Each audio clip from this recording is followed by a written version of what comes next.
1. This example can be found in your textbook on page 417.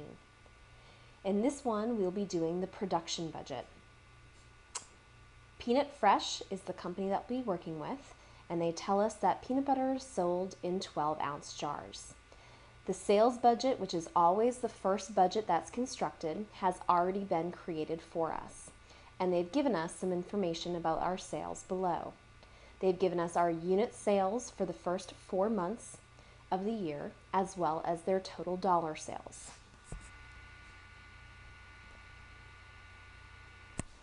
They tell us that the company requires that the ending inventory for each month be 20% of next month's sales.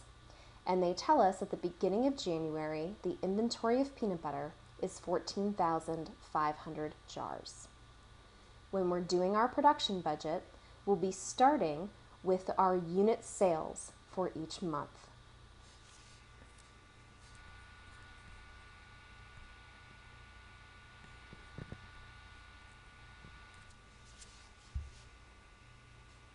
The problem asks us to create a budget for the first 3 months of the year and the quarter in total. As I previously stated, our starting point for the production budget is sales in units that we would get directly from our sales budget.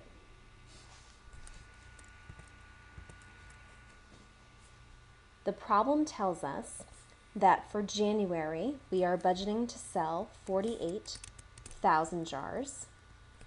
For February, we plan to sell 46,000 jars.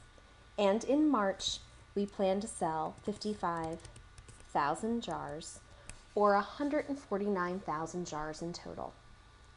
As a reminder, when we're starting our production budget, our starting point is units, not dollars, from our sales budget.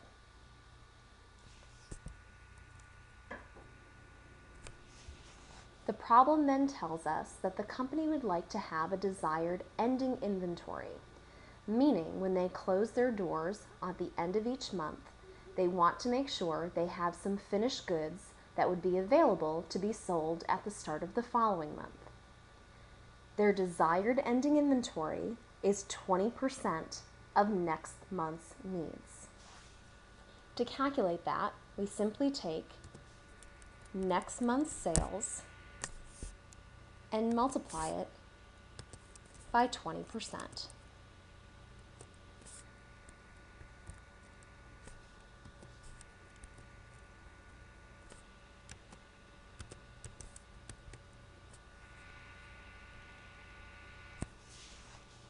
For the month of March, we know that the following month would be April, and they gave that to us in the problem.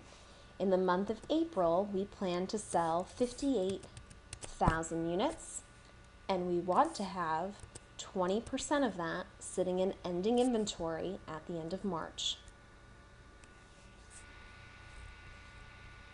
Notice in our total column for the quarter, it only represents what we have in ending inventory as of March 31st. Remember, our total column is the quarter in total, and our quarter runs from January 1st through March 31st. So the last day of our quarter would be March 31st, and therefore our ending inventory would be what we would have in the end of March.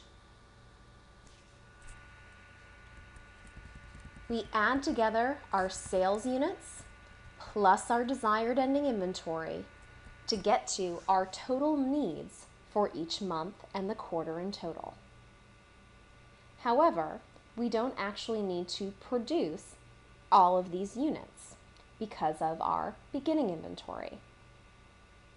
Ending inventory from one month becomes our beginning inventory for the next. They told us in January that we started with 14,500 jars.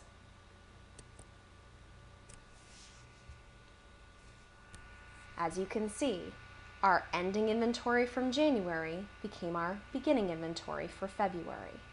Our ending inventory in February would have become our beginning inventory for March. As a result, again, our beginning inventory only reflects the January beginning inventory for our quarter. Again, the quarter runs from January 1st to March 31st.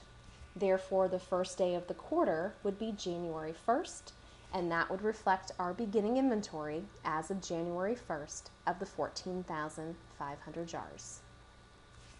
We take our total needs minus our beginning inventory to get how many units we have to produce every single month.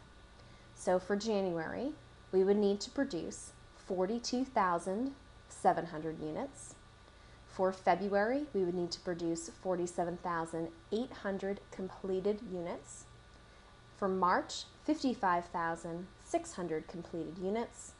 So for the quarter in total, we would need to produce 146,100 completed units.